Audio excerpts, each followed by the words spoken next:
Well, good morning, good afternoon, good evening, wherever you are. And welcome to another live stream. And I really want to thank you for showing up. Remember, this is your live stream, not mine. If you don't show up, we won't either. And that's what I tell the guys at camp. I thank them so much for coming. I call it camp. It's not a camp. It's a retreat, workshop. Thanks for coming, because I tell you what, it's one of the most funnest things we do. And if you don't come, we have no reason for us to come. So anyway, here we are, another live stream. Hey, Wes is here, and I've got headsets on. Wes is here. There he is. And he's got headsets too. Yeah, I'm excited about the headsets. So I guess I can do my own blending and stuff.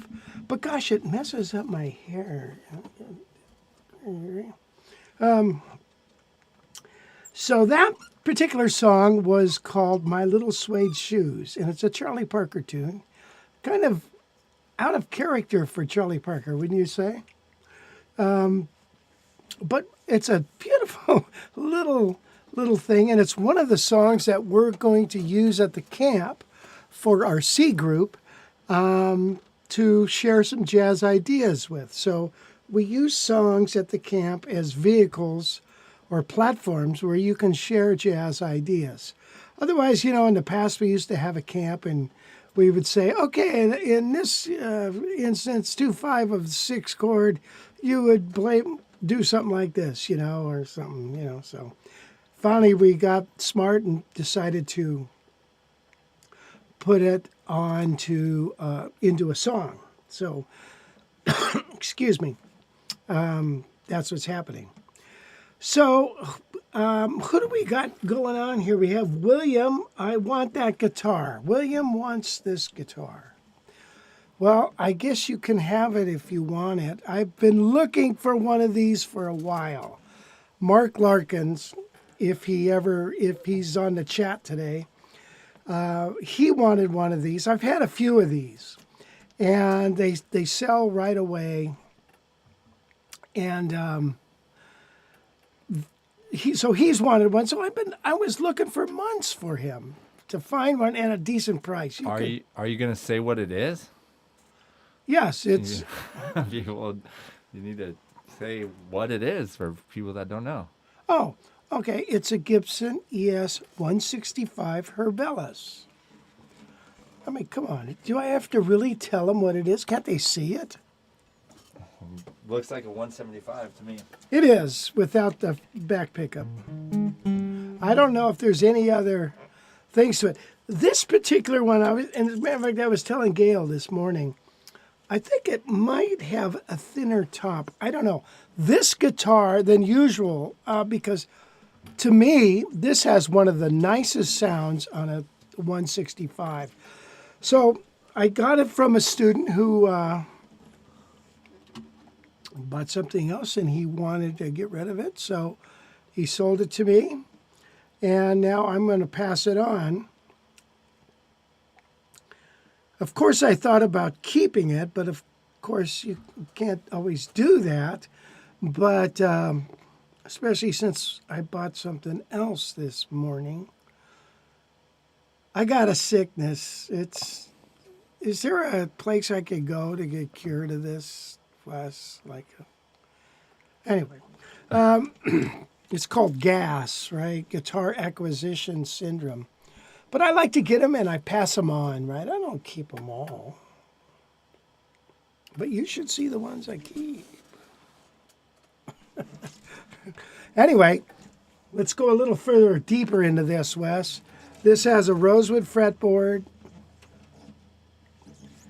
tunematic bridge, laminate top, laminate sides and back, just like a 175. It's got a couple little goobers right here in the neck. And you see that? It's funny. I've been playing this guitar for a few days now, and I didn't notice it. I remember when I first got it, but I didn't notice it until this morning. I went to pick up the guitar. Oh yeah, I forgot about that. because, it doesn't really, I guess if you played, I can't think of any chord, maybe a D chord. No, not even a D chord. These don't get in the way. It's a weird little bump. And, but this also comes with metal tuners, and I like what he did. And I'm going to do this on the guitar that I'm going to get because I like these plastic ones. I think it's prettier than the gold. That's just my feeling. Gail says we need a bigger house if we get more guitars.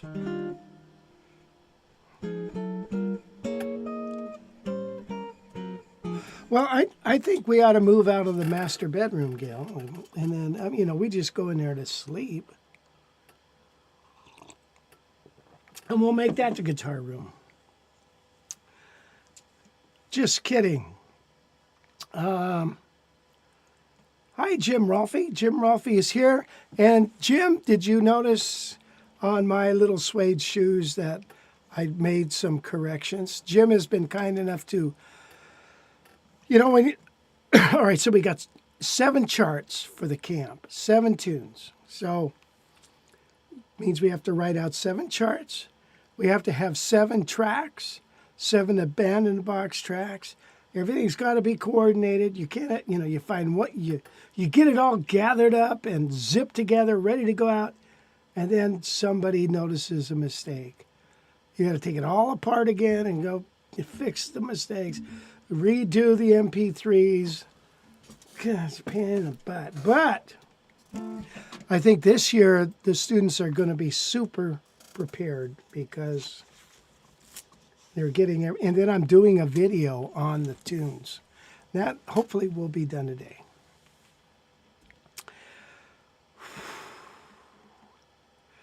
Jim Roll, let's see. Andrew, hi Andrew from New Jersey. Stephen from Hawaii. Steve, why don't you put together a workshop over there and I'll come over and teach? I like that idea. WC, greetings. Thank you. Jim Falco from Philly. They're rocking on Bandstand, Philadelphia, PA. Boy, Philadelphia was, man, like the heart of rock and roll back in the day, wasn't it?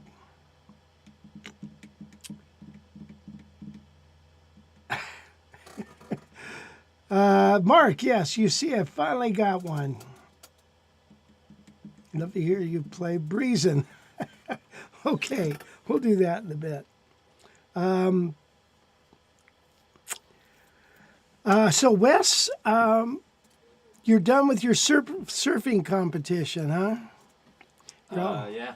Did you freeze out there? Yeah, it was incredibly cold. I mean, there was snow on the mountains.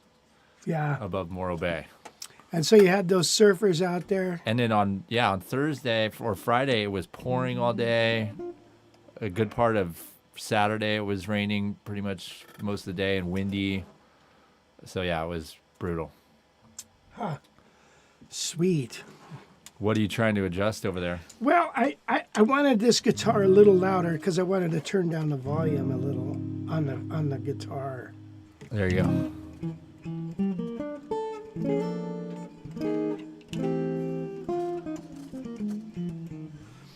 Okay. So, at surf, did they have a winner? Yeah. Yeah. How do they judge that? There's judges.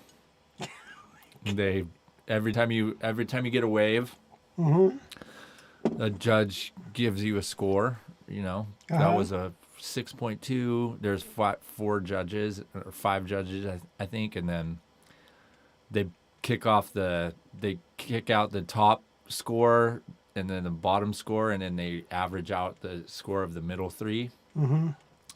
Okay. And then you get 2 waves, right? So you can surf as many waves as you want, but your 2 best scores from the waves are gonna I see. be combined, and then you get like a 13 point 8 or something, you know. Huh. You get a 5 wave and a 8 wave or something, and it'll be like 13. Cool. Yeah, it's pretty interesting for sure. It was, yeah, like I said though, felt bad for those guys. It was freezing. Yeah. You're crazy. Well, I'm glad you made it, and now you're back here with us, Wes. Sweet. So we changed a few things around doing the headset thing, hopefully to get us a new, better sound. Yeah, I think it's already sounding better. The guitar actually sounds how it should. Oh. Because, yeah, like, play something.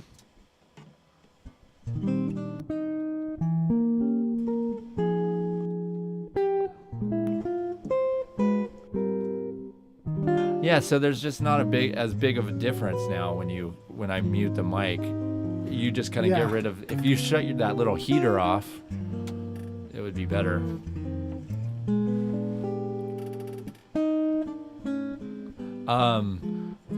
Richard Stoncius has a interesting question. Do you have names for your favorite guitars? Yes, I do.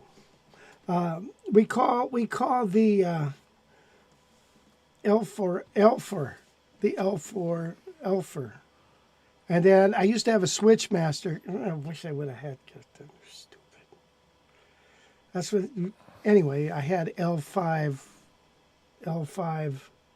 traction. I got rid of this Switchmaster.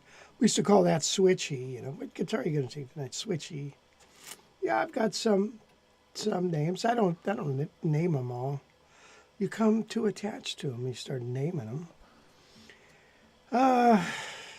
So anyway, what's Jim Falcon say? My nephew is a guitar student at Boyer Jazz program.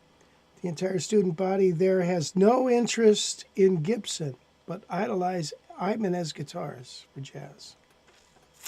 Well, that's good. The thing about, students in Gibsons, they're too expensive generally. That's the way it is.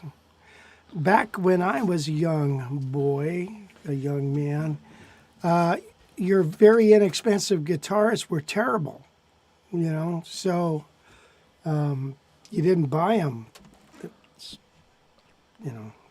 Hey, do you think you could kill that heater? Yes, okay. Die, heater. Thank you. Renzo Hi, Renzo. What's happening, Renzo? Says, cheap jazz guitars. Wish I could afford a Gibson jazz box, but I really can't. I can't spend more than $2,000 USD on a guitar. What's your suggestion here? What do you think? He says, what do you think about Sire guitars? See, I have no experience with them. Well, I've got this Eastman right here, this 805. That's a great guitar. We'll play on it. That's like, I think I have it for like 18 something. You want it like a Larry Carlton guitar? So, you want like a 335 or something like that. A 535. Yeah, those are about the $2,700 range. Mark Wilkinson. Wilkinson, yes. Hi, Mark. Did you just hear how noticeable that was when the heater just went off? Well, yeah, I know. That's crazy. Well, I know, but yeah, it's a heater. I know. That thing's so tiny and so far away, it can't do much. Well, it makes noise. Exactly, except for make great ambient noise. It sounds like the wind's blowing in here. What's the Eastman thin body thing? T59, is that Yeah, one? that's a nice axe if you can get one. Yeah. Yeah. I've got several of those on order. I've got several. What have I got? I've got a couple John Pazzanos on order. I've got a fellow wanted an 803 15-inch. That's on order. Good luck getting anything new from Eastman for a while. And Heritage, same thing. First they said, they've got 2 535s coming your way. You want them? Yeah, I want them. Yeah, I've never heard another word from them. So, who knows? Who knows? So, who knows? No, nobody knows. Nobody knows the trouble I've seen. Andrew Gewertz. God, that's such a weird, hard thing to pronounce. Gewertz. How would you compare luthier-built guitars to instruments of the big brands?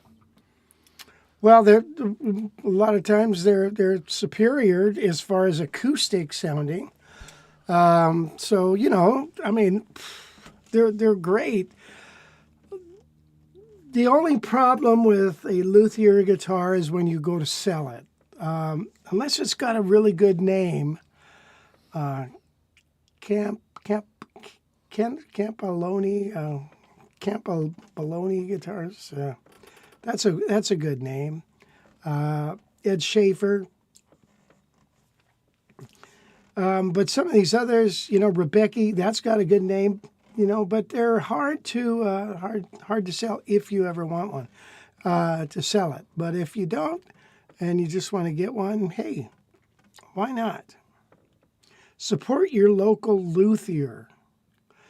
As far as like some of these guitars from the custom shop, well, number one, now you can't get them anymore. Everybody's so back ordered. It's funny. I was a friend of mine. I was looking at his post on Facebook. You remember Gary Hutchinson? Yeah, the blues guy. Yeah. He was talking. He had some guitars lined up and taking pictures of them. Somebody says, "My God, how many guitars do you have?" And Gary says, "Well, I have 60 I'm going to keep and 60 I'm going to sell." Wow. You think I got a lot of guitars? That's crazy. Yeah. Excuse me. What kind of guitars? He got a bunch of Strats, and they're all... He's got a lot of everything, man, because he does some archtop stuff. And what he was showing was like, I think a Gibson Les Paul, a new Gibson, one of these little bow paddle things, and then a 75 Gibson Supreme or something it's called. That I remember those things back in 1975, and those are cool. They have a plastic pickup cover, kind of funny looking, but now they're cool. Huh. Yeah. Isn't that crazy? Isn't that tune that I played cool? You can harmonize that if you want. You can go.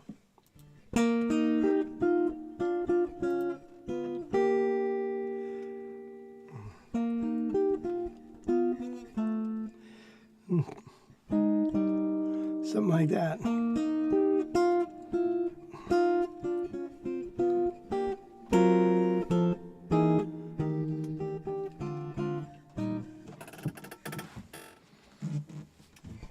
I don't know why I decided to do that. I don't know. But anyway, just a little tidbit of info. Jim, that was for you, Jim Rolfe.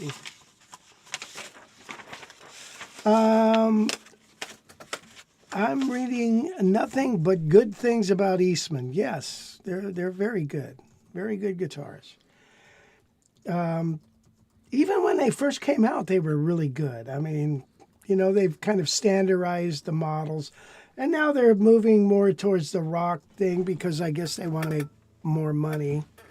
But because they're making Les Pauls and all 335s and that kind of stuff. But their jazz guitars were certainly really nice.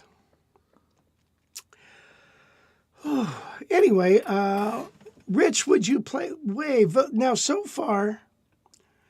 Dedicated to your son, Wes, who came in from the Surfing the Waves competition. So which is it, Waves or Breezin? One per customer. Which one? There was also a breeze out there at that surf competition. There I'll was a tell you that breeze, much. yeah. Wind would not stop blowing. Was there any wine? Anybody have any wine and roses for the winter or something? No. No. How about like little suede shoes? No. No. Okay.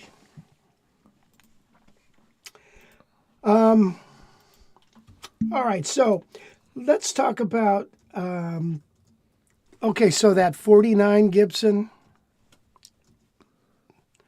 bye-bye. Somebody bought that last night. The Hofner Jazzica, that's gone. The Aria Pro 2 copy, L5 copy, gone. Those are all nice guitars. Still got some left. And you know what I bought this morning was an ES-165, which is like this. Laminate top and sides and back.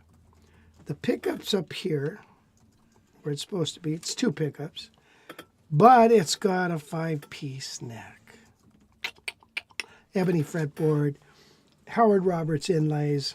It's a bitchin' guitar. And I remember I was at a guitar show and I saw it. And I brought it to my booth to play it and was comparing it with my L4. And I thought, God damn, this damn thing sounds better. So I saw it this morning and I've had my eye on this guitar for a while. And so anyway. Yeah, Renzo, that Jazzica would have been a nice guitar for you. I can ship to Mexico, I suppose, but I don't want to ship like to Australia and India and all that stuff, you know.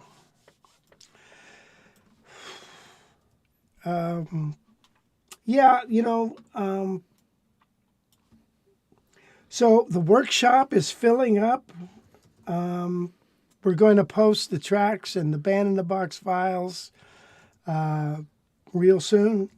Everybody's gotten the music, the sheet music. There still is a little bit of room, and we always get last-minute cancellations. So if you're thinking about coming, you really ought to do it because,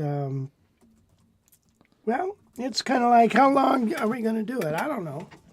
I guess until we croak. But, and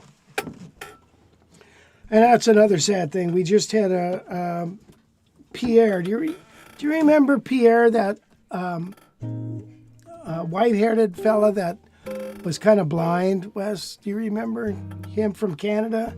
Spoke French. He passed away. Oh, no. Yeah. Just all of a sudden, I don't know the details or anything. That's sad. I know it. I know. What the heck? He was such a great guy.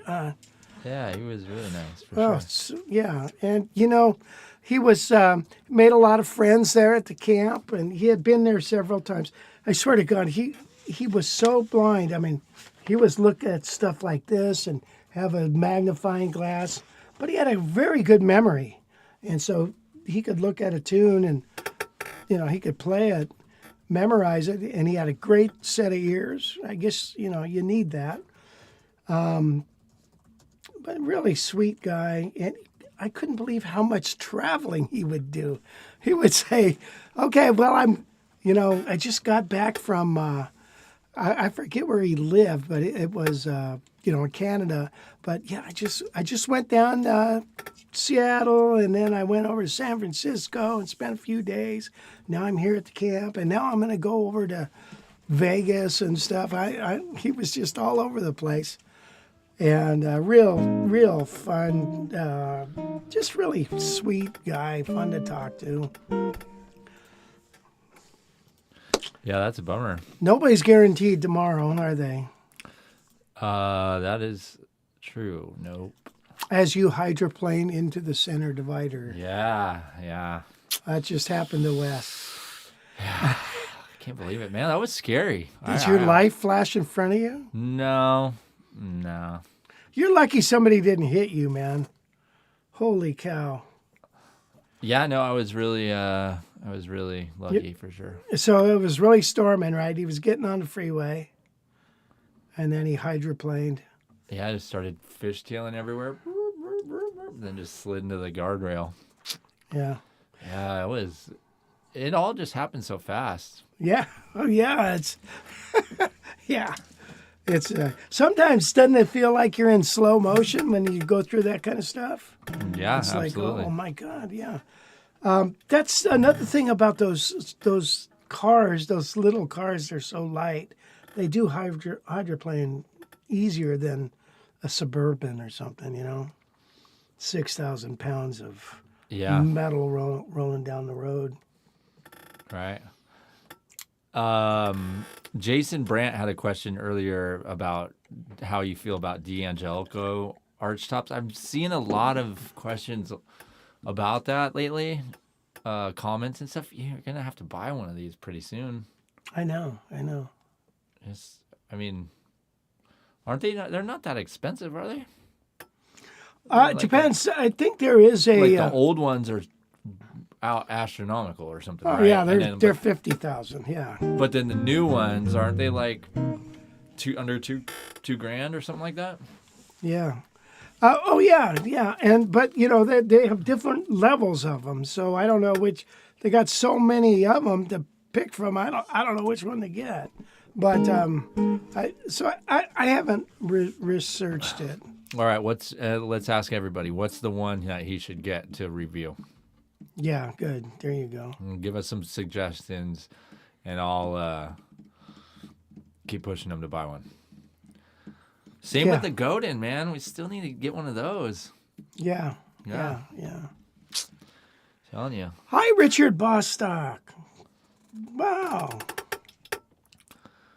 Nice to see you. Richard has come to our camp many, many years ago. It's really changed now, Richard. We don't do it like we did back then, and I think it's more effective. 75 watching only, 14 likes. All right, come on, guys.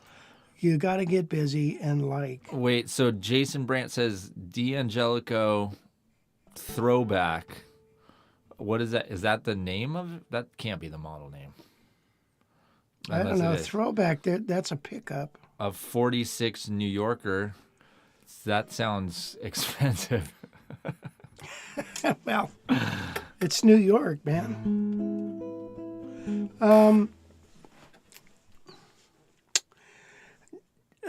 Wait a minute here. Jim Rolfe Pierre, he was a sweetheart of a guy. Yeah, I just received a comment from him on Facebook post maybe a week ago. I know. I don't know what happened. And I just haven't heard. Pat Evans said, yeah, you played with him at camp. Good memories, yeah. That's one thing about the camp, you do make friends that you only see them once a year, but it sure is nice to hang with them and see them. Actually, some of them get together a lot if they live next to each other. A 1946 New Yorker? Yeah, that's what I was going to say. That thing, pick one of those up. Yeah. Oh, boy. Let's see. Anything else on here, Wes? No, I think we made it through the question. Actually, Jasper asked Rich, could you play Blue Set now on the 175? Well, let's start playing. Let's start playing some songs. Yeah. What the hell?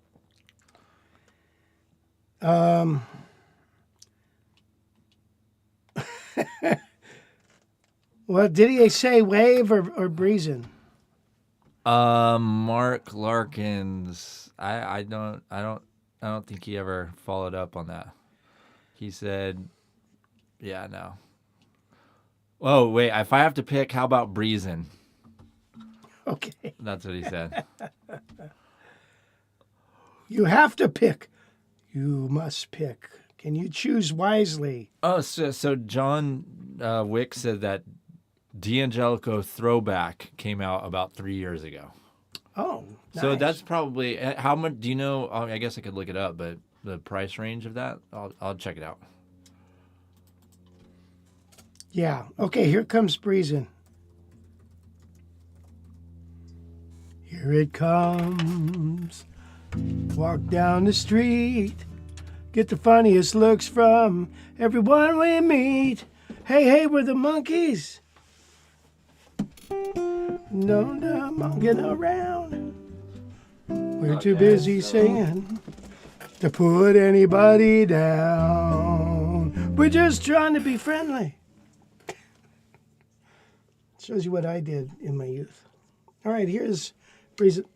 I might have to adjust the knobs here.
That was for you, Wes. You know you ruin the performance when you do that at the end. You're kidding. Really? No, but it's just, come on, man. All right, I won't do that anymore. Here's your D'Angelico throwback. Wow. Now, boy, that's bitchin' looking. Right. Do you think anybody would go for that since it doesn't have a cutaway? You know, that's a big issue with everybody. It doesn't bother me. I swear to God, we talked about this last week. If you get over the fact that, do I really need to have a cutaway, right? Without a cutaway, you can get up to here, right? No sweat. And probably that's far enough, okay? So I personally would dig that guitar. The non-cutaways, I got no problem with. I think they sound better than a cutaway. But they're hard to move because people think they need to have that. Yeah, Renzo is a longtime student. Man, he used to take guitar correspondence lessons from me. That had to have been, what, Gail, 30 years ago? Something like that? Anyway. I think Rich needs to do a lesson on Breezin. Anybody agree? I need to do a lot of lessons. Get on it, for sure. Yeah. So Mark said, sweet tone on a Gibson 165. You get what you pay for, worth every penny. And Mark had some wonderful things to say. One of them was, okay, you know, some of these other guitars are inexpensive. They get there about 85% of the way. But if you want to get the 100% of the way, you got to shell out the money and buy the real deal. And then what was the other one? Yeah, another saying too. I forget what it was. But, you know, it's kind of like Tiger Woods, you know, a golf tournament. Tiger Woods doesn't win anybody doesn't win by doubling somebody else's score. They win with one or two strokes, right? So it's sometimes guitars are like that too. You got to find out what works for you and what makes you happy.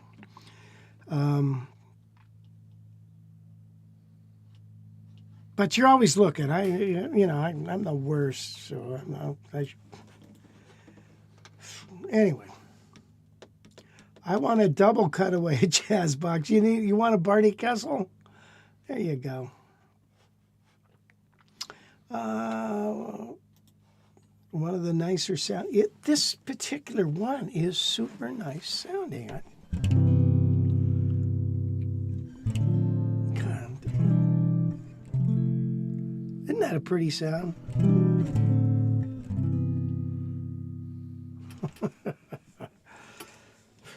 Crap.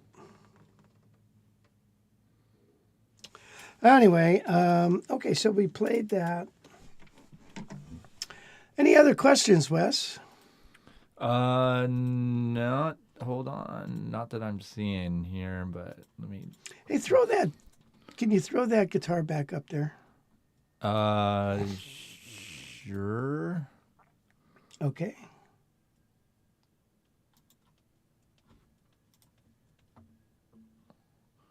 This one? Yeah. So that has, okay, a floating pickup. Does it say who made the pickup? I whatever. Thank God nowadays there's more manufacturers making pickups for those. Yeah, Seymour Duncan.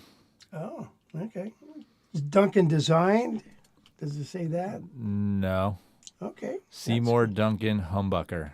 Okay, that's nice. Yeah. So. All right, that's a sweet.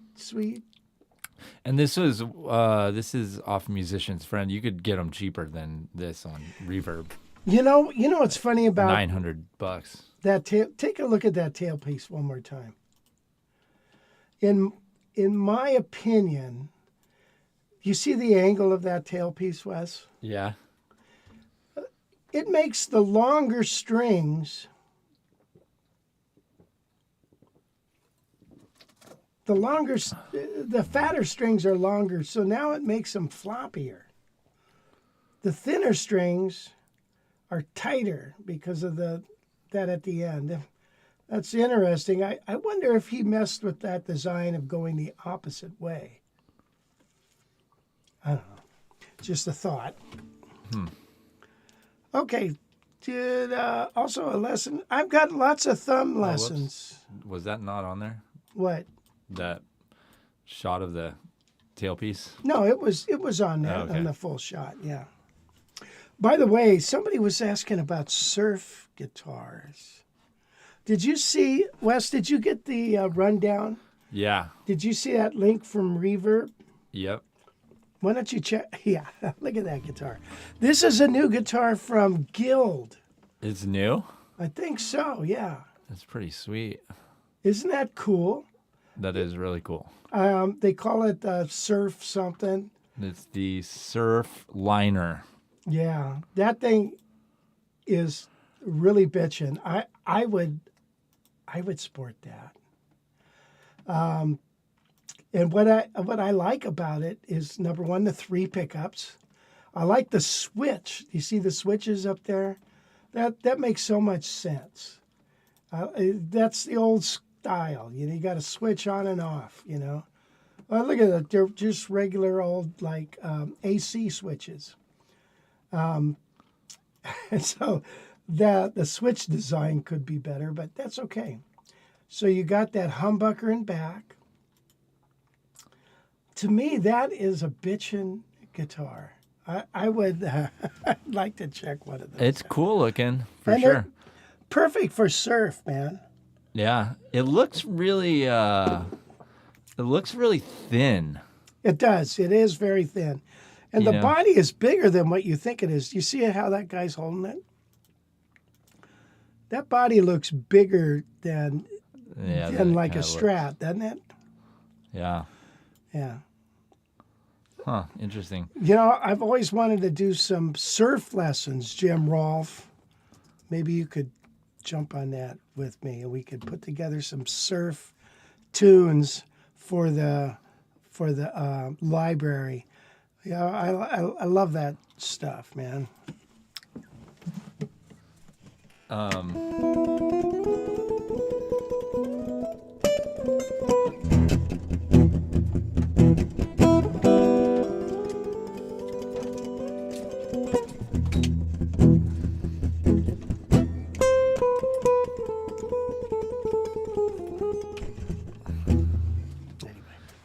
Here, let's hear what this thing sounds like. Hold on, let me.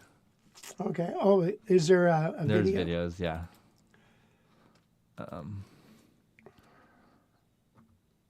Let's see what this sounds like.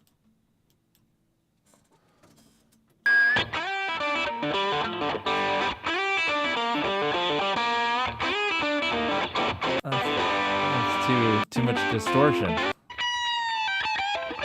Don't we want to? You know what? It needs a vibrato. How can you have a surf guitar without a vibrato?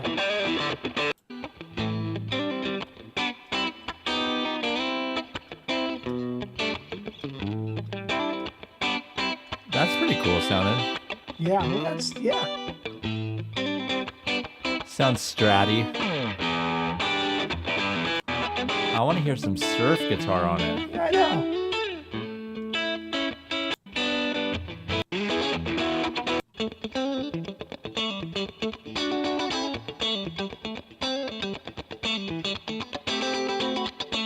Yeah. Anyway, it sounds all right. I mean, like I said, it'd be great to hear some surf. Yeah, right. Yeah, the surf liner and you're playing all this rock stuff. What the hell? There ought to be a law. Whoop. David Schroeder just purchased a 92, and I think that's what this one is. That was a good year. From Reverb, I love it. Sounds great. Has no signature on the headstock, but has some light. But price was reasonable, in my opinion. Good for you, man. You got a nice axe there. Yeah, Guitar Correspondent started in 1986. Wow. Jeez. Thing is, it'd be a waste to spend big bucks on a jazz box for home study and playing. Okay. Yeah. Nice to see you on NGD. What's that? MG. Where's that? That's the A320 Insider.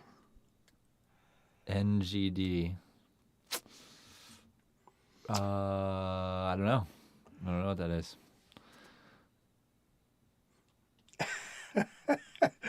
Armani. Rich got all the guitars. The who is who in the guitar zoo.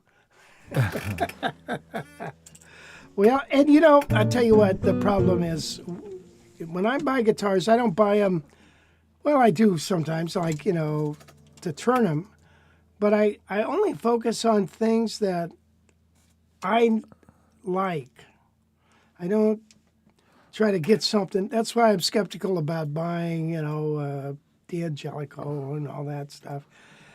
I just don't have any experience with them. You know, like when I have the X 170s, I know about those. I've had them. X 150s, you know, 175s. Oh, the whole Heritage line. I've had those guitars. I know what they're like, and I know they're bitch, and I want them, and I want to keep them. So I buy a guitar, I think, man, I would like to have that. And then I get them, and then I work on them, fix them up, and then they're puppies. And my God, don't name them, for crying out loud, because you got to get rid of them, and then you'll be sad if you start naming. But this has got a sweet little sound, doesn't it? All right, Jim Rolfe said the Surfliner comes in 3 colors.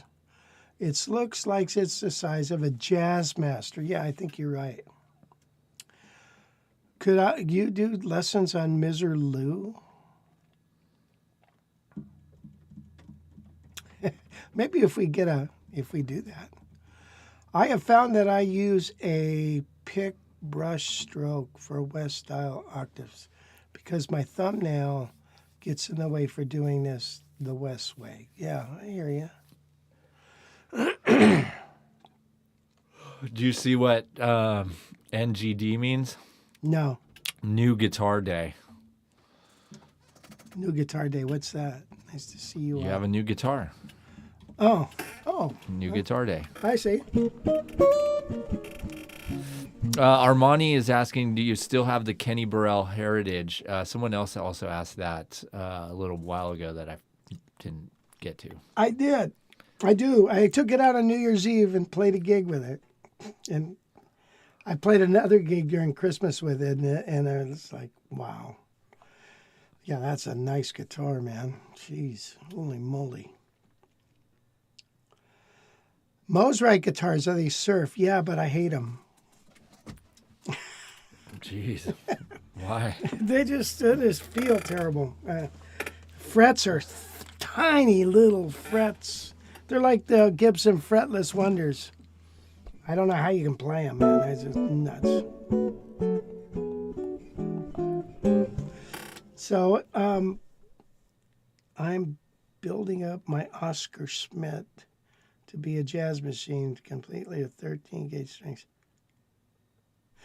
You know, you ought to pick up my set of strings. Let me show them to you.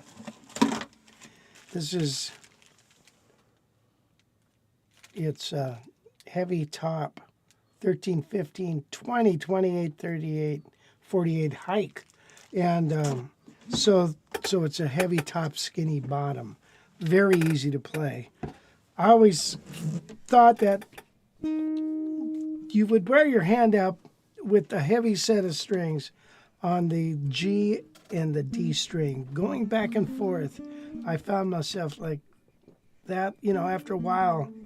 I guess, you know, when you have arthritis, rheumatoid arthritis, it helps you finalize some things because I could feel it that, man, this is right here. It's not working for me. It's between those two strings. It's like they're too heavy. So that was an advantage because then I could compensate and then find the string gauge that works for me. And a lot of people are digging that string. Yeah, it seems like you guys sell quite a bit of those. Unbelievable.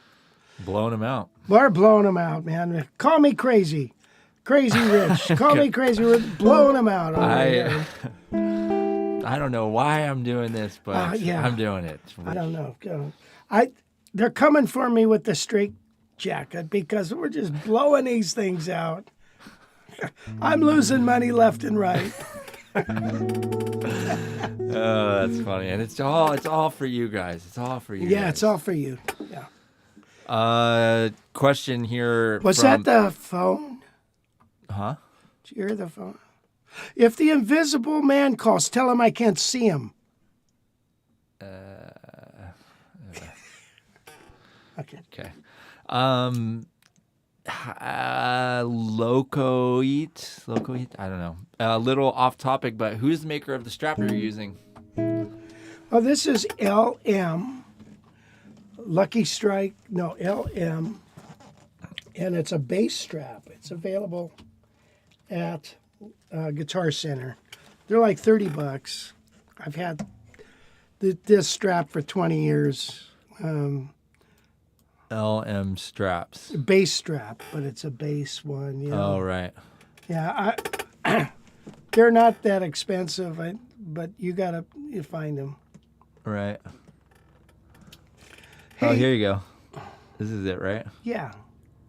Yeah, $25. Look at that. There it is, right there. Man, Sweetwater blowing them out. They're blowing them out. Call them crazy. And for the first 5 that buy one, we're giving away a case of Coca-Cola. Yeah, we should hit up Sweetwater and be like, hey, man. Yeah. Hey, look at what we're doing. Look at how we're promoting you guys. Making you look super good. Okay. Yeah, there's there's some people make a lot of money that way. Apparently there's these websites where you could they're like looking for people to just plug their stuff. Oh yeah. And if you plug, you put something in, like say you post a video and in the comments section you write, oh, by the way, you should check out this tuner, and put a link to the tuner. Mm-hmm. If people buy that tuner off your link, they'll know. Oh, I see. And then you'll get a little cut. Oh. And this website, so it just has, all you got to do is pick whatever product you want. Boop, boop, sure, I'll do this one. Boop. Put it on there. Oh, really? Yeah, you don't have to get involved with anything like that, like with the company. You just go to this one site and be like, oh, this looks like something I would promote. Click on it, get the link, post it wherever, and then if people go from that link, you can make a little money. Interesting. Well, maybe we gotta. I've noticed that there's a lot of T-shirts and stuff, and on people's sites where they have their little logos on them or their little sayings, and so if you want that T-shirt, you click on it, and then that takes you over to the thing, and you buy that T-shirt from this company, and they ship it to them. But then the person who the link came from, then that's what we should do, that kind of stuff, I suppose. It's a weird world we live in now. It's totally different than a few years ago. Nowadays a musician has to be a booking agent, a social media person, a videographer, a Sibelius person to write out his music. He's got to know Pro Tools to record his own music. I mean, it's unbelievable what a musician has to do to survive that kind of stuff. It's mind-boggling, I think. When you think about back in the day, there were sound engineers, right?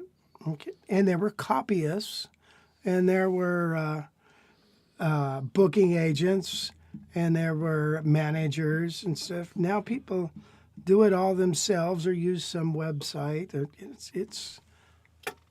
It's weird. Well, that's why the quality of music has gone downhill. I mean, like True. The people playing 4 chords and that's it. You don't hear many at least in popular music. You know, like when popular music, say like Led Zeppelin, you know, in the 70s, there's no one playing that super cool crap anymore. And if they are, they're not popular. Yeah. Or they're doing covers. But, Well, you know, I've been listening to that K-Pig radio station. Have you ever listened to that? It's a local station by us out of Morro Bay. Okay. Man, they got some cool stuff on there. I'm really excited about that. Well, not excited. It's about you know how excited I get. But it's, I hear some stuff on there and I think, man, I've never heard this stuff before. And it's good. I'm really surprised that it's such an eclectic station. I think it's listener sponsored. I could be wrong, but man, it's really cool station. Interesting. Yeah, I'll have to check that out. Renzo has a question here. How do you fly with an expensive guitar? Well, I use just a carry-on gig bag, but it's a nice one. And they usually let me just put it in the overhead, okay? And I've been kind of wrestling with this because we're going to Nashville, and I want to take. I wanted to take the L5, and I'm thinking because sometimes you get stuck. Some of these airlines, you know, they'll say, "Oh, well, you can gate check it," you know, along with this guy's stroller and this person's, I don't know, you know, baby playpen or something, you know. And so then you're kind of out to lunch. But I've never had any problems with that. But a friend of mine was looking at my guitar case and he said, my gig bag, and he says, "Man, there's no reinforcement here on the neck. If that thing falls over and something jumped, you know." Yeah, I would definitely not put that in the overhead bin unless there's hardly anyone on the flight. And the overhead bin is not, I got no problem with that. And a lot of times they'll let you put it in the pilot's closet. If it's skinny enough, if you bring a big old case, they don't want that thing. So there's a problem there. And I don't know. So now I've got that, you know, that 910, that Eastman 910. It's got the Eastman cello cases. Those cases are like bulletproof. And I was thinking, maybe I ought to use that because they're light and you can put it on your back. Maybe I ought to take that. So I don't know what I'm going to do. Can't you ask them to put it in that little closet up front? Well, that's the pilot's closet, yeah. That's not gate checking though, right? No, gate checking means they put it down below, but they put it on top of everything in a net or something. Right. Wait a minute, 72 says, "I'm still running your flat wound set on my 60s Les Paul Standard. They're perfect for me." Really? Oh, wow. How cool. Yeah. That's interesting. Armani, you also had once a Super Eagle which had a crack in the top, which sounded amazing. I know. That guitar did sound good. I sold it. That's one of those ones you're like, wow, why did I do that? That was really, man, that had the sound. It was like, holy jeez, man. But it got some other ones, you know, so whatever. Yeah, so, and then Kim says, with all those agents, etc., you sure are lucky to have Wes step in to those roles. I know it. So hit the tip jar, buddy. Hit the tip jar. By the way, tip jar in the description. Hit it up. Yeah. Boy, my volunteer work here at Guitar College is... Your reward's in heaven, man. Store up your treasures in heaven. Hey, by the way, we just saw this movie called Jesus Revolution. What a fantastic movie. And it's about the movement in Southern California of the Jesus, the hippie, the Jesus freaks and stuff. And it's about Chuck Smith and Greg Laurie, and Kelsey Grammer's in it. It's got some money behind the movie. It's a nice quality movie. it was really, really, really good. Really good. I encourage all you guys to go see that. That was an interesting time, coming out of the 60s. Well, it is in the 60s, but coming out of the drug-related hippie era into the Jesus thing now, searching for truth with LSD and now the Bible. It's really done well, and it's a really fantastic movie. So you get a chance to see it, check it out. There's a question that just popped up the bottom, Noah Wan. And they says, greetings from Clovis, Rich and Wes, from Carrie's dad. Great show. Is that Dan? Dan McNeff? Remember my girlfriend like 20 years ago, Yeah. Carrie, and her dad he's got a super nice guitar collection. Yeah, that's right. Do you still have all those guitars? I'm sure you do. Man, you had some really cool stuff. Yeah. I used to love checking those out. Whatever happened to Carrie? What's she up to? I think she's married and has some kids. Gee, that could have been you, man. Yep.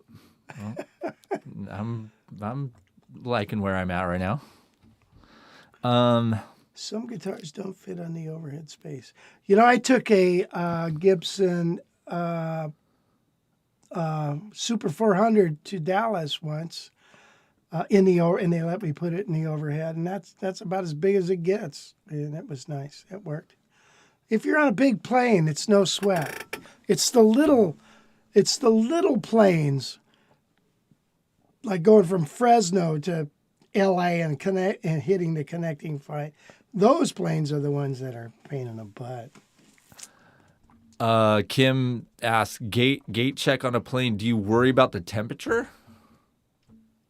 I worry about it, but yeah. It gets cold up there, right? Yeah. Yikes.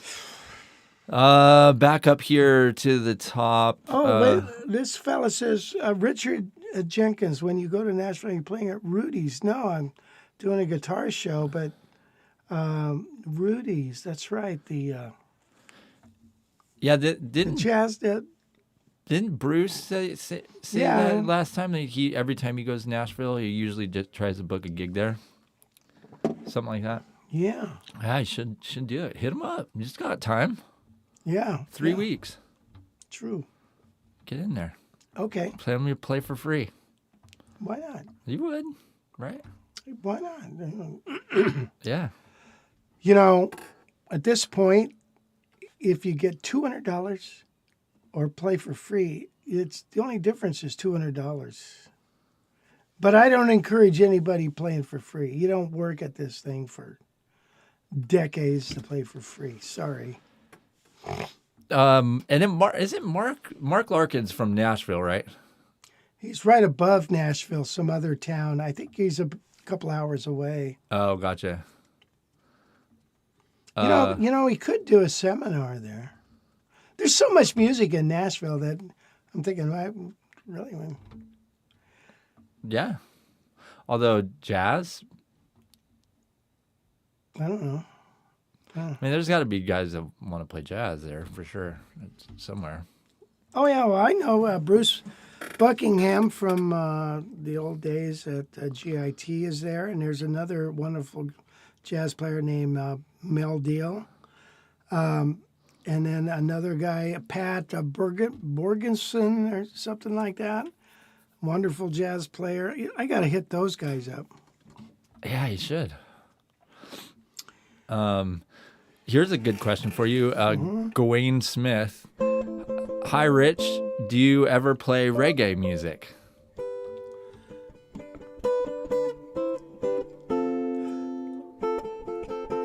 No. Jazz style reggae.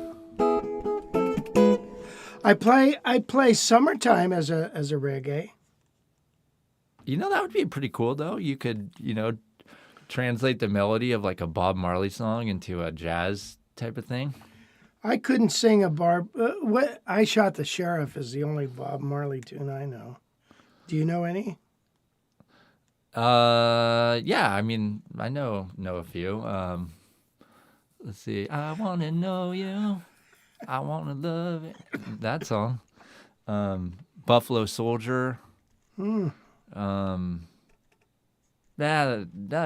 you put it, I've heard a million of them. He's a great singer. Is he?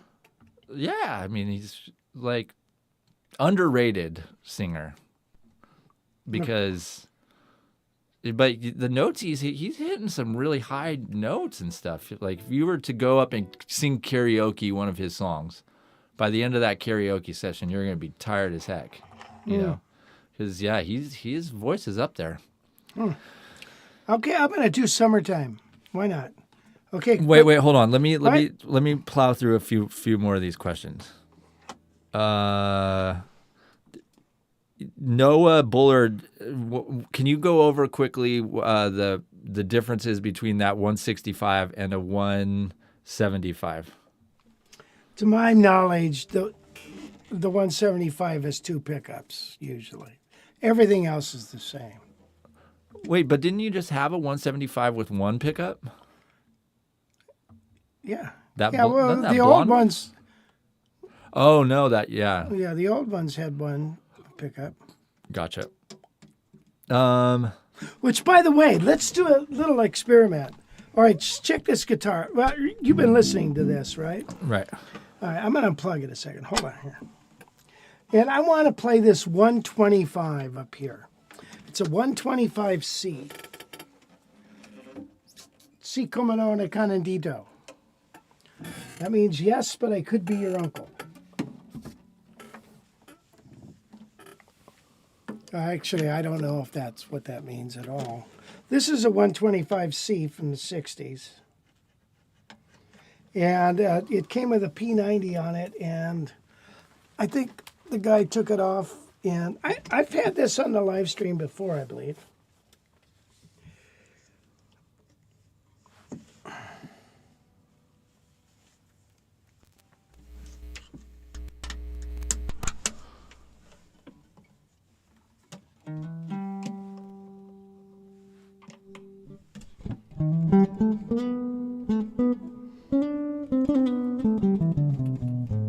I don't know about, what the deal is with this guitar and this sound, but it's pretty cool.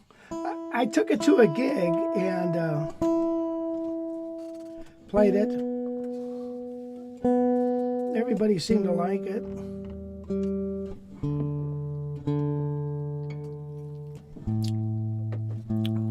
Well, what are you trying to say? I'm trying to say, I don't know. This basically is the same thing as a 175 from the 60s. It doesn't have much of an arch. I think this is a little bigger arch.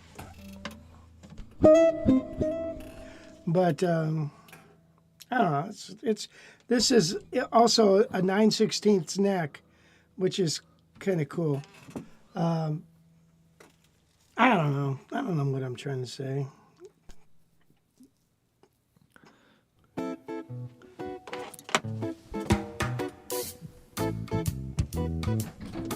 Here's some reggae.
Walla vada voom vada ving. Camera. That's some reggae. That's a reggae. I mean that the backing track sounds like reggae. Mm-hmm. You know, it's got the little good, you know. Right on. There you right go, on. Gwen. There's your reggae for the morning, just for you.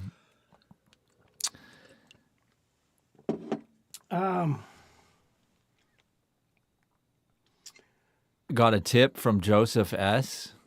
Oh, well, thank Thanks, you. Joseph S. for that. Appreciate that. That's great. Thank you, Joseph. Armani says he heard George Benson live play Wichita Lineman, and it sounded awesome.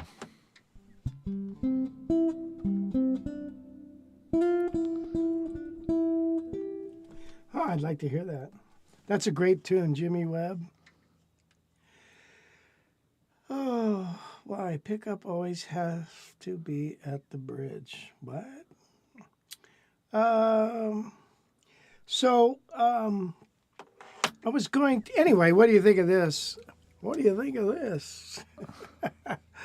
Let's play the Eastman up here. I love these Eastman guitars. Just happen to have a couple. This guitar here, I don't know. I bought it because you never find a 125 C with a cutaway. Like I just got done explaining that to it. It's no big deal. But then I saw this one and I thought, wow, that's cool.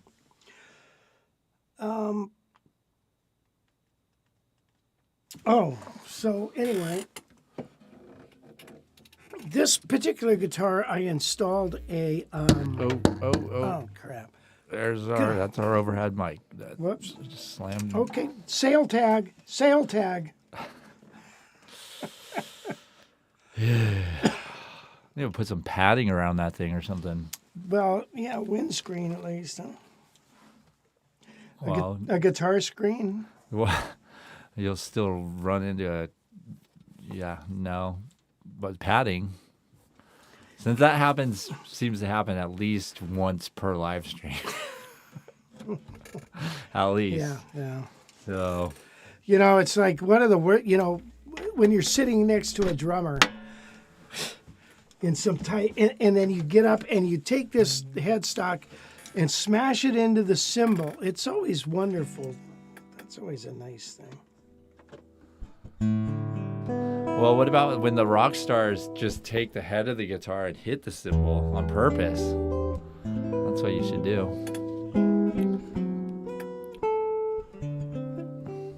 So this particular guitar, I ordered a tone control for it. I might, you know, I'll probably put it on. I don't know if it needs it or not. I think it sounds, you can always, the guitars without tone controls, you know, you basically dial it in on your amp and leave it.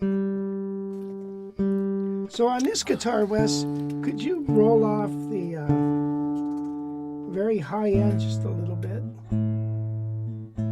There you go. Armani says, my only beef with Eastman's is the violin color. I like the violin color. I think it's cool.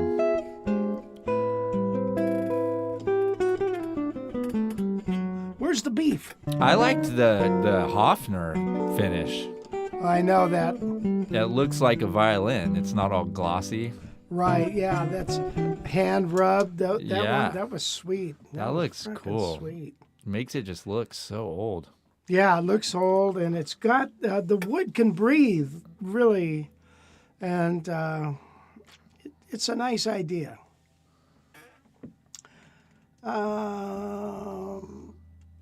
It's time to go to bed in Germany. Nighty night, sleep tight. Here we go. Here's a tune. It's on the list here. I was going to play it today. Fernando Soares, Study in D. What?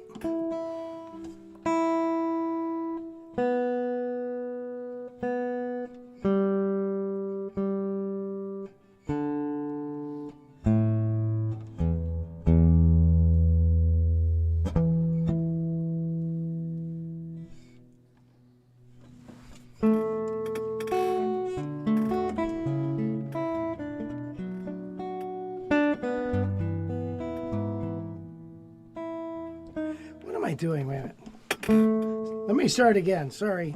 Did you hear that airplane go over?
Yeah, there you go.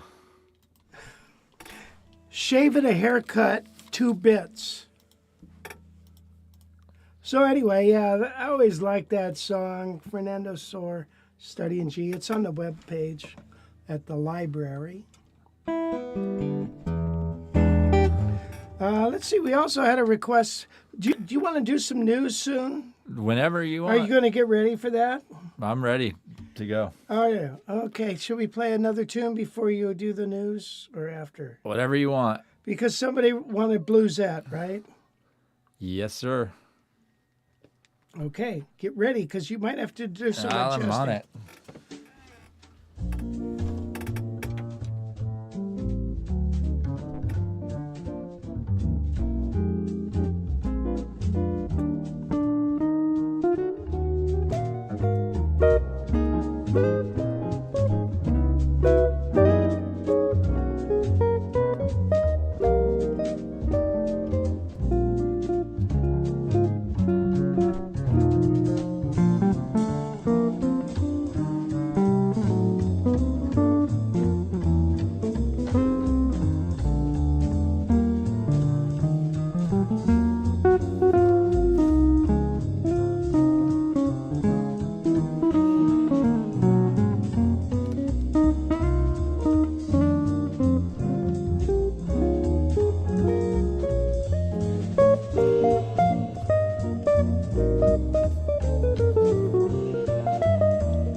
Why do you have to end it like on a minor chord too? It's like not even happy anymore.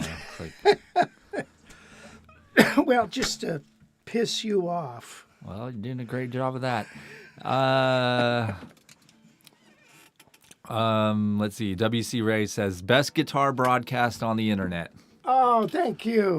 Whoops, God. There's two. Number two. Right. Yeah. I'm gonna have to get a headstock protector. Yeah, I don't know. You need Okay, you're gonna some do foam rubber around that thing. All right, so that guitar is available. The Eastman. Yeah. What's the story on that Herb Ellis? Are you selling it? Is that? Yeah. The Herb Ellis is for sale. All right. One guy said he was looking at the website and he couldn't get. I had gotten a note, and lately they go so fast I don't have time to put them on the head site. The head site? I mean the website. Wow. Hey, Rob. Hi, Rob. Violin brown is my least favorite color in Eastman. Some are cool though. How you doing, Rob? Nice to hear from you. All right. Yeah. So. All right. So you got some news? Yeah. Hurry up, because I got a story that you're gonna want to see. Well, I'll hear it. I'll hear it. Do it. Go. Switch the camera. Go. So Gibson, we love talking about Gibson. The brand, the guitar brand, in case you weren't sure what I was talking about. They announced something new that's kind of cool and involves some really old guitars. They've started selling what they're calling their certified vintage guitars. So these are some of these are actual vintage instruments. So they're not just like, replicas or whatever. So these are some of their most valuable vintage electric guitars that they've had in their vault. And so now they're taking these guitars out of the vault and selling them direct to consumers. So each one of these guitars are being sold out of the Gibson garage, which is in Nashville. And they come with like a detailed letter about the guitar, a bunch of different paperwork, certificate of authenticity, etc. So they released the very first batch of these guitars last week. So you see this 1959 Les Paul. Does it have the price? No. So if you want the price, you gotta call. So which means the prices are going to be astronomical for sure. Look at that SG. See that SG there? Yeah. All right, I had one of those. Hey, Rob and Jim Rolfe, that is a 60. Well, mine was 62. Maybe it was 61. Les Paul, exactly like that. That's a SG. Well, Les Paul SG standard. Yeah, got it. I don't know why they started calling those Les Pauls at that time. Right. They changed it. I think it originally started as the Les Paul, as a new form of Les Paul, and then I don't know. But it had that side vibrato. I had that exact same guitar. Right. And I think I sold it to Pat Van Auken. Yeah. So yeah, you have to call them to get the prices on them. There's also this, I believe this is the ES 355. 355, yeah, which is sweet. Well, it doesn't have the Veritone knob. Yeah, I don't know. I'm not sure, but at any rate, it's pretty. So that's sweet. been in the vault. What does that mean? Because that guitar looks like it's used. Yeah, I'm not sure. I didn't read too much into it. I don't think they really say. I think that there's some of them are guitars that they've bought back from people that are in pristine condition. I don't think they just sat in a vault for 59, 60 years or whatever. But Gibson, they love talking about the vaults. They have all these secret vaults everywhere at Gibson, where no matter what, there's a secret vault that has this or that. Right, it's got these so pictures. that I think that's just for marketing, but yeah, I'm sure some of them they've bought back from people, or I'm sure there are some that have been stored away in their factory or whatever. But But yeah, so I don't know the prices. All I know is you could call them. You could make a deal with them on one of these. I'm sure it's going to cost you an arm and a leg, but hey, if you got the money, do it. You could also probably go to the Gibson garage in Nashville and see what they have to say about it. I'm sure there's more. So we should make a stop in there on when we're over there, and we should. You can buy this $355. I'd go for that. I'd go for that. And sell your house. Buy this $355. Dale Zdenik's got a still probably wouldn't have enough for this. Dale Zdenik's got one of those. Yeah. Yeah. Okay, so the story that I wanted you to see though is there's a new amp out there. It's about to hit the market, and it's supposed to be perfect for arch tops. Really? Yeah. So Vox. Where is that? Interesting. Oh no, did I? Vox has got a interesting here sound. you go. Vox right here. This is modern tube. the Clubman 60. Clubman 60. So says it has miniaturized new tube technology. So Vox specifically designed this amp for semi-hollow and full hollow body guitars. The amp's simplicity is the perfect companion to F-hold electrics and small to medium club gigs. So it features just a couple channels, one for high headroom clean, the second for more traditional guitar amp sounds. So you got probably all your effects in there. But it says the first channel guarantees a hi-fi sound via the 8-inch speaker, tweeter setup. Wow. So yeah. So anyway. So it's got a tweeter too. Yeah. So here's some photos of it. God, it looks small. Holy crap. It does, for sure. Yeah, I don't think it's very big. Let's see what it weighs, if it says what it weighs here. Does it say how the dimensions of it? It weighs 4.6 kilograms. Yeah. I wonder if that's like that Spark amp. That Spark amp is that tiny little thing like that. And it's like, it sounds good in your bedroom, but it doesn't work to go out and gig with it. Well, yeah, like I said, it says they designed it for a small to medium gig. It's around, I believe, 319 pounds here. I don't know what that translates to U.S. dollars. But, God, that's heavy. But yeah, so I don't know. It could be worth trying out and seeing what it's like, especially if you could just buy it. If you don't like it, you could return it. They do play a little bit here on this video. Oh, now that looks bigger than I thought. Of course, maybe it's just closer. Yeah, I mean, it definitely looks around the size of, smaller, a little smaller than the, your the quilters. Yeah, it's probably a few inches smaller than that. But here, let's see if we can hear a little bit of this.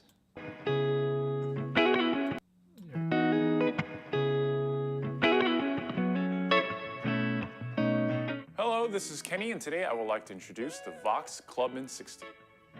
This is a 2-power guitar amplifier voiced specifically for semi-hollow body guitars and hollow body guitar players.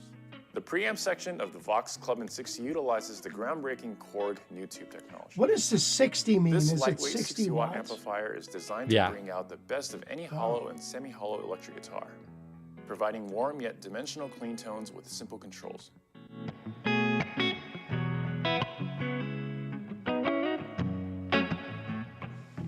The Clubman 60 is It's got a pretty good reverb on it. Yeah. I mean, the reverb sounds digital sounds good. reverb. Yeah. So anyway, there you go. So that's the new. That's coming out in spring. So it hasn't quite hit the market yet, but come spring, I mean, who knows? Maybe it's worth giving it a test drive and seeing what if it knocks your socks off. Yeah. What if? I'd like for $300. That's pretty good. Yeah. So it could be something. Well, we'll have to check into that. Man on the street. We'll have to get in there and check that out. By the way, I was just reading Rob Riggs there. By the way, Rob builds nice amps. Kind of like kind of like, what are they like, Rob? They're like Fender Princetons and Deluxes, the old tweed ones, but he's got a few extra little changes on them. They're beautiful amps. So Rob Briggs, handy guy to know. The SG was Gibson's new double cut Les Paul in 61, but Les Paul hated the SG and refused to let Gibson put his name on it. But obviously they did. Yeah, well, that's good coverage there, Wes. Sorry to jump out of there. No, you're I good. lost focus. I'd like to try that out. Expose. 8-inch, I always like the 8-inch speaker. And now it's even got a tweeter. It would be great for a nylon string guitar. I think you kind of need a tweeter with a nylon string. But, so that would be good. Interesting, I must say. Yeah, and it's what's kind of also interesting is that it only weighs 10 pounds. Oh, 10 pounds. It was 4.6 kilograms. Oh, I see. So So it's 14 by 12 by 9. Oh, that's bigger than I thought. All right. Robin Riggs, do you have a website? The Super Block, a jazz machine. It could be, but you got to put it with, you have to marry it to the right cabinet, so I don't know. Sometimes if the cabinet's too big, it gets too boomy. I'm very happy with the Aviator Cub now. Of course, I always advocated for the Mach 2, but these are not as boomy. You look at it, you think, God, that's going to be boomy. They're not. So I like.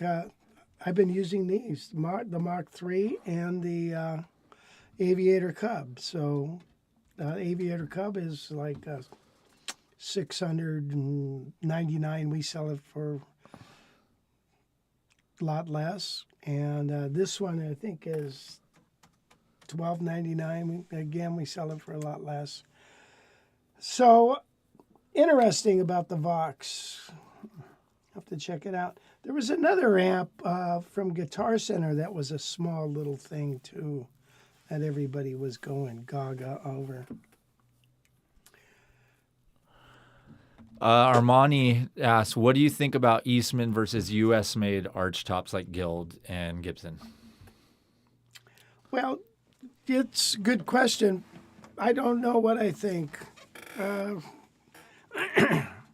Eastmans, like this 805, they don't make a Guild or an Eastman or a Gibson that's comparable to that. That's its own little animal. It's got the floating pickup. It's got a big body. It's different. I like the Guilds. I like the Gibsons. I like the Heritage. So it depends on what sound you're going for. If you want more of an open acoustic sound, these particular Eastmans with the floating pickup sound really great. Now, some of these newer Eastmans that they're having now with the mounted pickup, I don't know that much about them. The 580 has a mounted pickup. It's a nice sounding guitar. Again, it's its own voice. It doesn't, to me, I like the sound of something like this much more. The Herb Ellis here. I like the nut width on the Herb Ellis. On the Gibsons, 1 11/16. A lot of the Eastmans are 1 3/4. So if you got big fat hands, you might like that better. But I like this size. And I'm actually kind of digging this size, 9/16. So I need to start, I'm thinking, man, I'm going to start taking some of these guitars that I own and put a 9/16 nut on it, and just to see what it's like. Whew. Hendrix makes a little amp like that Vox too, but they cost around $1,200. Yeah. Okay. Oh, well, I didn't do that last song because I guess we're kind of. Are we getting close to wrapping this up, Wes? Yeah, whenever you want. We have any other questions or anything you guys want to talk about? What about just you do a little run through again on that guitar, the Herb Ellis? Oh, yeah, and we also had a lesson. Jeez. Okay, so the Herb Ellis is like a 175. Usually what you see in a 175 is a 175D, which has two pickups, making it more versatile, I say. But really, it's a jazz box. So this is a laminate, maple, top, sides and back, rosewood fretboard. It's got the 175 dimensions, mahogany neck, maple sides and back. This one has a tune-o-matic on it. Here's the side. That side, it's in very nice shape. Here's that side. Let's go over to the other side. No cracks or anywhere.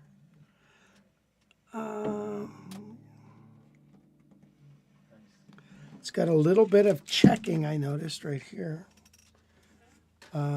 I don't know if you can see that. You can feel it a little bit. But it's no big deal. This particular one, let me see the year on this. 92. Again, this is 92. In beautiful shape. I raised the pickup ring off of the top. Let the top vibrate a little more. If you can see that, how the ring is just lifted up the size of a tiny little washer. And so it kind of makes it like a quasi-floater. And we'll be offering this up. What's the scale length on that? A Gibson scale, 24 3/4. And then the nut width? 1 11/16. How deep is that body? That's the same as a 175? It's like 3.5 or something. Gotcha. And then do you know the bout widths of the upper and lower? Yeah, 16, 12. Got it. And then you have your strings on there, right? I do have my strings. And those are the original pickups, right? Yeah, original pickup. Nice. Is that a different type of? Does that thing have a different tailpiece though or is that the? This is one. Same thing as a 175. Yeah. Yeah, same as a 175. I have something rattling around.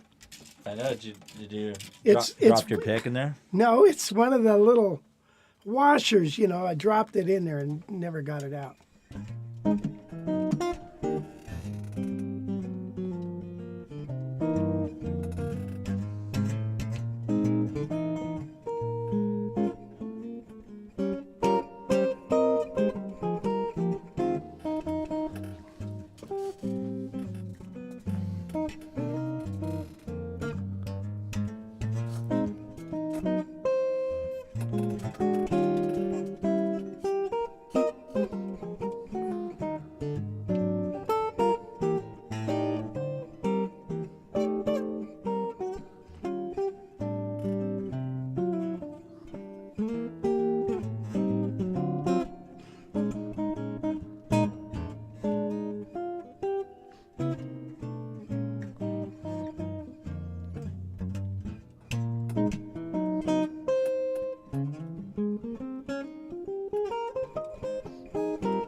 What song was that?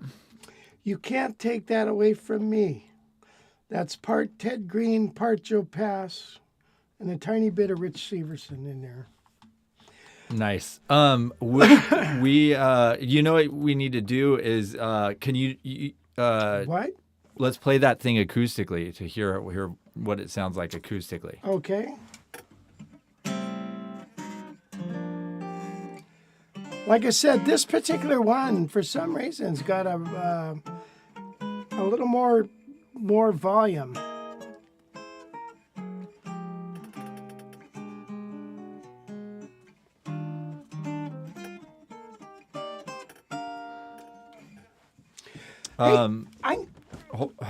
How's the action on that thing? Well, I set the action so low that it's pathetic. So yeah, it's so low that you can easily do the limbo under these. It's really low. It's super low. Yeah. I remember on the last 175 that you got, that blonde one, you said you loved the neck of that one. Yeah, I know. What's the neck on This that one? This is not as clubby as some of the other ones, so it's a real nice feeling neck. Some of them are a little fatter than this, and so that's why I like I always like the 5-piece necks because they can cut them. They cut them a little thinner, so that they're strong, so they can do that. Mahogany necks, you can't cut them too thin, but this is one on the thinner side, which I like. I like a thinner neck.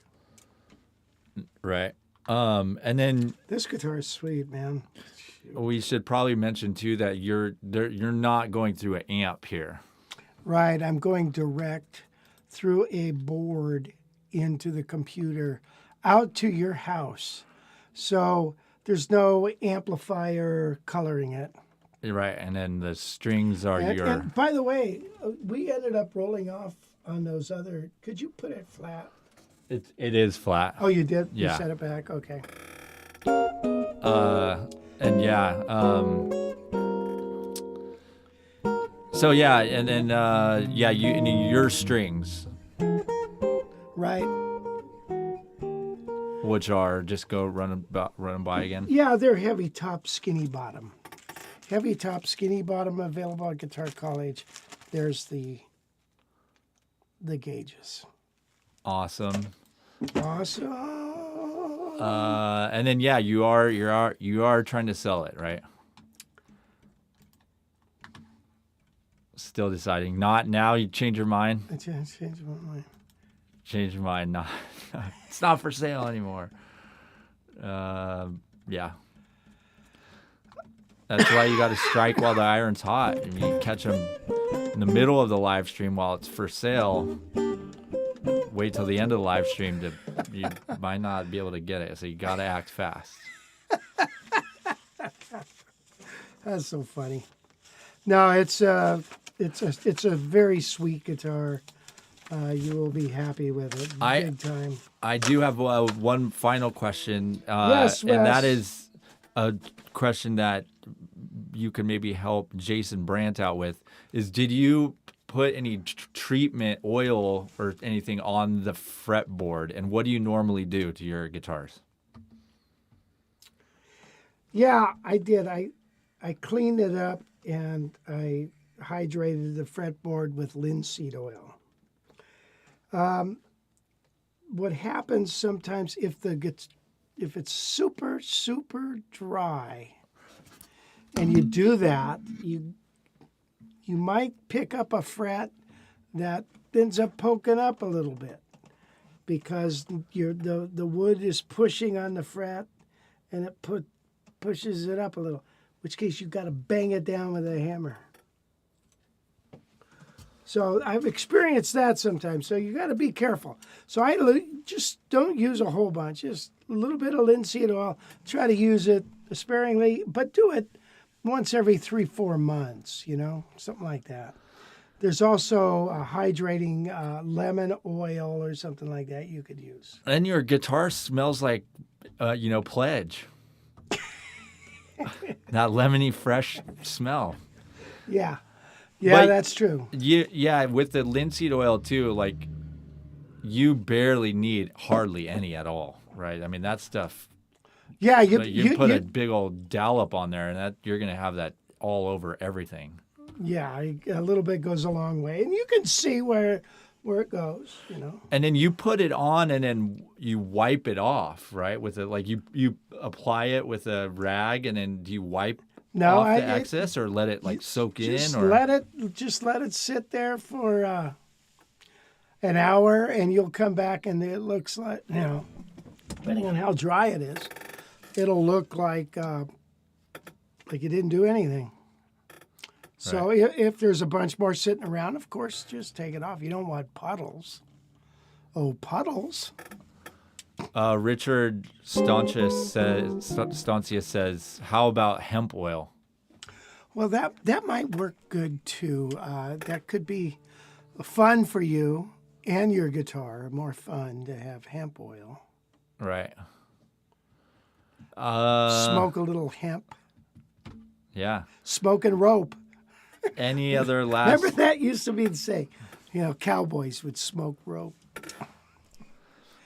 I remember seeing a Three Stooges movie, and he's sitting there smoking a piece of rope. It's funny. I think Jim wants to buy the Herb Ellis. He says, I would love to have that Herb E, and he has a price question mark. Well, email me, Jim.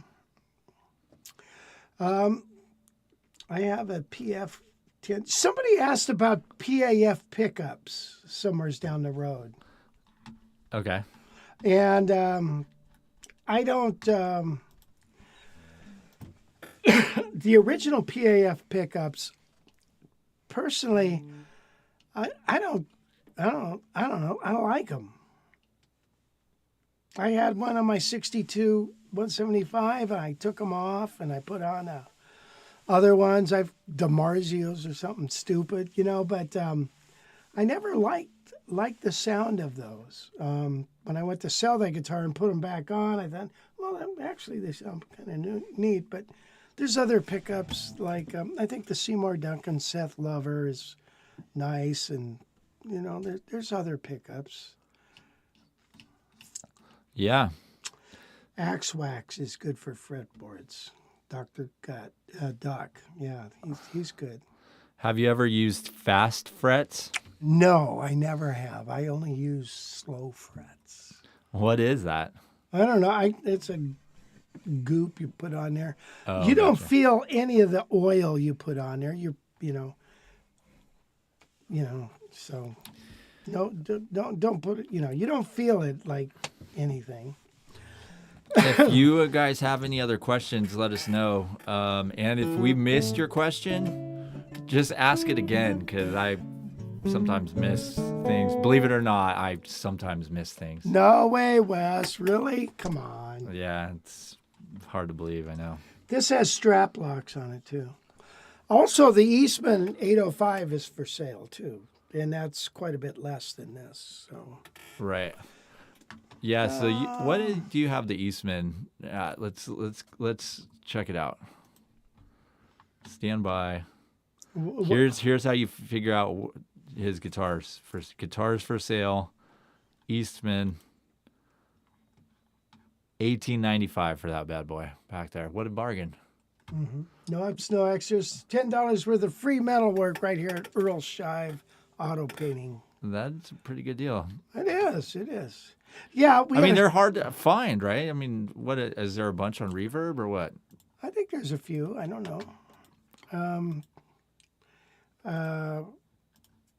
Yeah, they're around.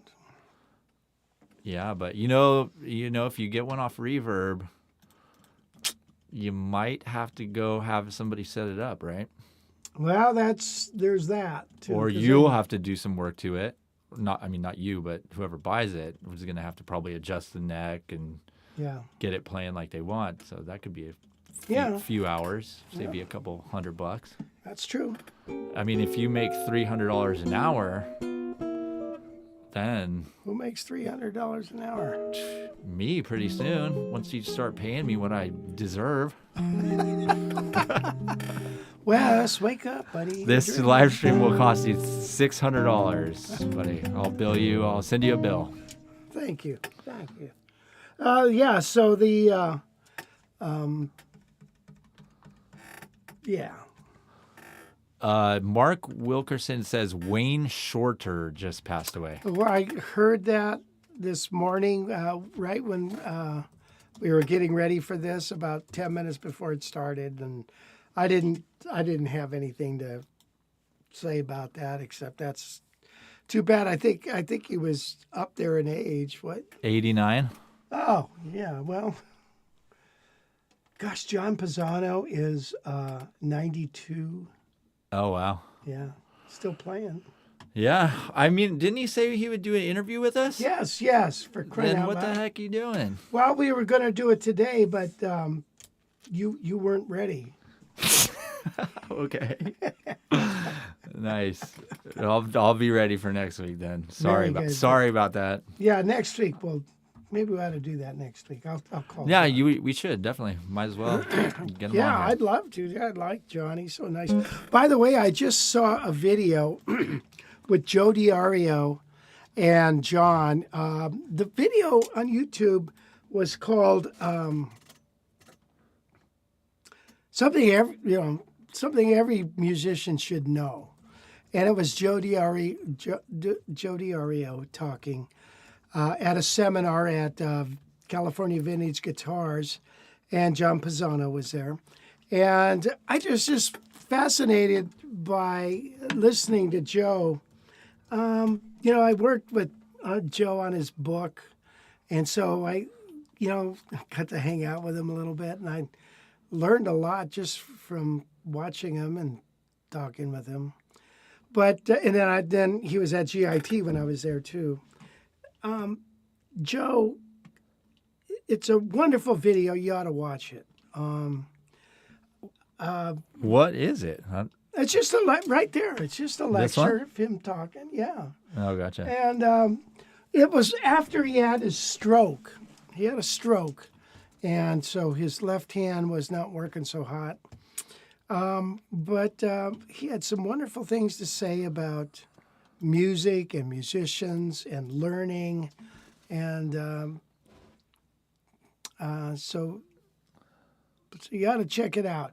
I watched it and I didn't realize the time that Joe that he was kind of insecure, and it only brings around the fact that most every musician deep down is somewhat insecure. I was reading about Cassius Clay, remember him? And he was saying how much, I am the baddest, I am, blah, blah, blah. And he how he was so arrogant. Underlining, there was kind of an insecurity there.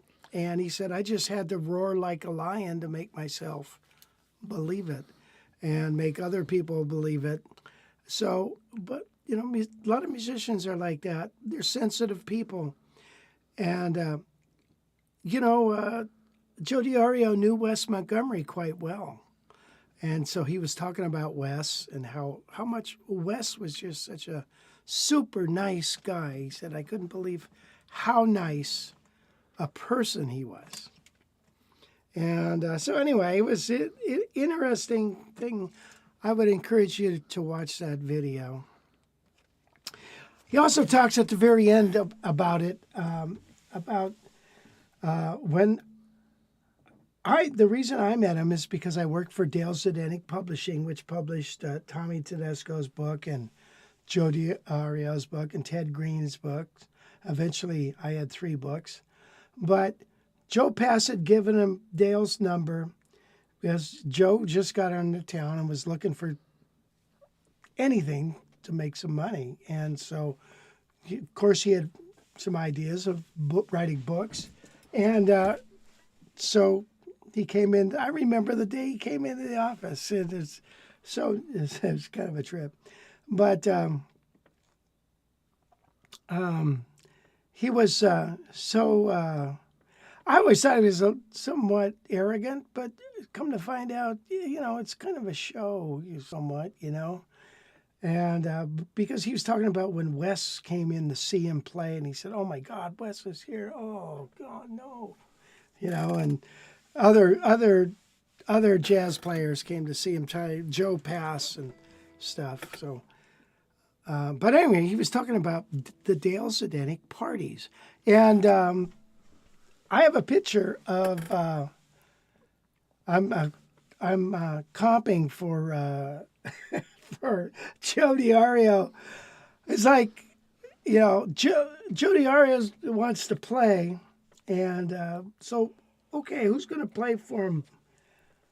There's Ted and Tommy and nobody else. Nobody wants to go play. Rich, get up there, play with him. I worked for Dale, so I had to do it.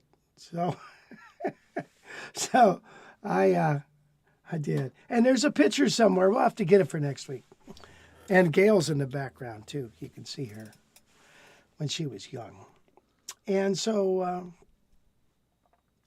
he mentioned that party in the video and how Ted Green played these Christmas carols. And I remember that too. He did a version of Angels We Have Heard on High.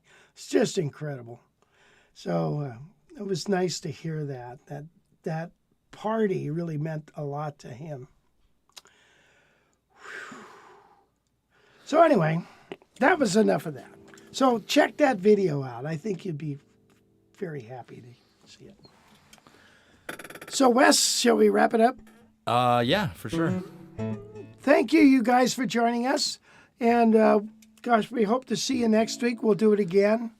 And thank you again for joining us, because if you're not here, we're not here. Even though we get a lot of people on the replay, it's so nice to have you here live with us. Wouldn't you agree, Wes? Yep. Because otherwise, we're talking to me and him, and it's like, we've already done that.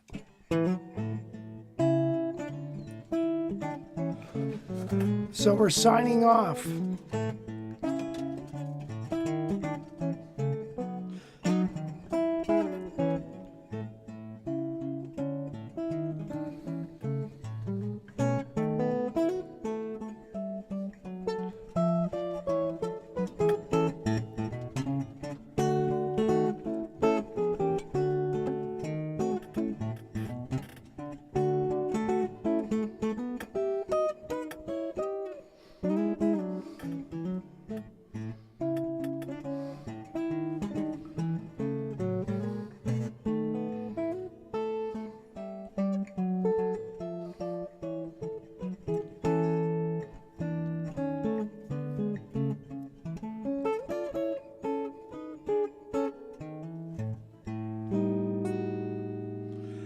Okay, we'll see.